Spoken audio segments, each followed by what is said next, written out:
Napakahalaga po ng pagkakaibigan para po sa ating Panginoon. Dahil sa pamamagitan ng pagkakaibigan, dito nagiging totoo ang pagmamahal. Ano ba ang sinabi ni Jesus tungkol sa pagmamahal? Sabi po niya, no other greater love than this than to lay down one's life for his friends. Pagkakaibigan, friendship, yan para sa ating Panginoon ang pinakamataas, pinakadakila, pinakamabuting klase ng pagmamahal. Ito naman po ang tanong, paano mo malalaman ng isang tao ay totoong kaibigan? How can you know that a person is a true friend? Alam naman po kasi natin, hindi po ba, na hindi naman lahat ng kaibigan mo totoo sa iyo. Meron mga dyan, ginagamit ka lang. Meron din dyan, peke, napakabait, napakabuti pag nakaharap ka. Pero pag nakatalikod ka na, kung ano-ano yung mga sinasabi tungkol sa iyo, sinisiraan ka. Amen o amen? Kaya yung tanong, how can you know that a person is a true friend? Paano natin malalaman ng isang tao ay totoong kaibigan? Una po, ang totoong kaibigan palaging nandyan sa iyong pangangailangan. Naalala ko po yung isang kwento tungkol sa isang balikbayan. Umuwi po siya dito sa Pilipinas at namimiss po niya makasama ang kanyang mga kamag-anak, mga kabaryo. Kaya naman po bumili siya ng litsyong baka. Pinaluto ito. Nung malapit na pong maluto itong litsyong baka, tinawag niya ang kanyang pamangkin. Sabi niya, tawagin mo na yung mga kamag-anak natin. Tawagin mo na yung mga kapitbahay natin. Lumabas po itong kanyang pamangkin sa kalsada at biglang nagsisigaw. Sabi niya, sunog! Sunog! Naglabasan po yung mga tao. Pumunta po doon sa bahay nila. Hinahanap yung sunog. Pagkakita po, litsyong baka. Galit na galit, pati po yung uncle niya. Sabi nung balikbayan, bakit nagsisigaw ka ng sunog? Wala naman sunog. Nagsalita po itong pamangkin, sabi niya, uncle, pag sinabi kong litsyong baka, sa tingin mo, hindi ba yung buong baryo pupunta dito sa ating bahay? At least ngayon, alam natin kung sino talaga yung nagmamalasakit sa atin. At least ngayon, makikita mo, yung mga taong yan, concern sa atin. Yung mga pumuntang yan, dito, inaalala tayo. Yan yung mga tunay nating kapitbahay. Yan yung mga tunay mong kamag-anak. Si Maria po, pumunta dito kay Santa Isabel. May malasakit. Inaalala siya na tandaan ni Maria, matanda na siya at napakaselan ng paglilihi, napakaselan ng pagdadalang tao. She was a true friend because she was there in her time of need. Diyan mo makikita, masusukat kung sino yung totoong kaibigan sa peke.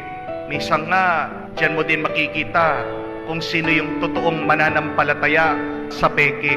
Madalas din po, napapansin ko yan sa parokya natin, no? Pag i-announce ko po, merong libreng grocery relief. Napakarami pong pumipila. Amen o amen? Pero pag sinabi mong misa, ilan po yung mga pumipila? Napakakonti. Pag sinabi mong meron kang libreng binibigay, unahan ng mga tao. Pero ordinarily, pag araw-araw, pag wala ka nang binibigay, nandyan ba sila? Minsan po, kahit po sa mga officer, napapansin ko po ito sa PPC. Nung minsan po, sabi ko, magmi-meeting kami, kakain po kami sa labas. First time, kompleto po kami. Hindi lang po kompleto ba? Dumating, naka-makeup pa yung iba. Ordinarily, pag nagmi-meeting po kami, absent yung iba. Bakit? Wala pong masyadong pagkain eh. Sino ang totoo? Yun yung kahit na walang benepisyo, nandyan sila para sa iyo. Sino ang totoong kaibigan? Yung palaging nandyan sa iyong pangangailangan. Pero pangalawa, nandyan ang totoong kaibigan, hindi lang sa iyong pangangailangan. Pero kahit hindi mo siya sabihan, nandyan siya para sa iyo. Ano pong tawag natin dyan? Sensitibo. Kahit na hindi ka mangusap, kahit hindi ka magsalita, nararamdaman nila kung ano yung kailangan mo. Narinig naman po natin sa Ebanghelyo na hindi naman sinabi ni Santa Isabel na pumunta si Maria doon. Mary went to Elizabeth. She was very sensitive to the needs of Elizabeth. Kahit po narinig ni Maria na buntis ang kanyang pinsan, hindi naman sinabi ng anghel na puntahan mo siya. Dama po ni Maria.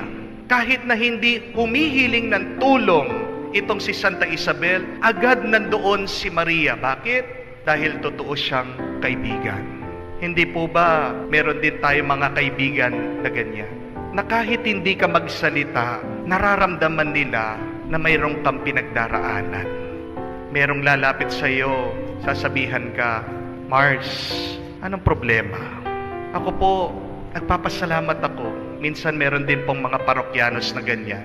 I-message po ako, te-text ako, sasabihin, Father, pagod po kayo, no? Father, may problema po kayo, no? Magre-reply naman po ako, sabi ko, paano niyo po alam? Halata po sa itsura niyo. Dinig po sa pagsasalita niyo. Wala man po ako sinasabi, pero alam ng mga tao. Sino yung mga nakakaalam? Yung mga sensitibo. Sino yung mga sensitibo? Yan yung mga totoong tao at kaibigan. Alam niyo po, pag meron kang ganyan na tao o kaibigan sa buhay mo, pinagpala ka. Maswerte ka. You are blessed by God. Ang blessing po, hindi lang naman yung ari-arian eh. Ang blessing, hindi naman yung magandang pangangatawan lang. Ang blessing, hindi lang naman yung marami kang pagkain sa lamesa. Ang blessing ay yung wala naman sa magandang posisyon lang sa buhay. Pero ang blessing po ng ating buhay, makikita mo din dun sa mga totoong tao na nandyan kasama mo sa iyong paglalakbay. Pag meron kang totoong kaibigan, pinagpala ka. God is blessing you when you have good and real friends. Kaya magpasalamat po tayo sa Diyos. Pag meron kang kadamay sa iyong paghihirap at pag merong tao nakakaintindi sa iyo, kahit hindi ka nagsasalita, naririnig ka nila, naiintindihan ka nila, napakaswerte mo, pinagpala ka. Meron kang totoong kaibigan.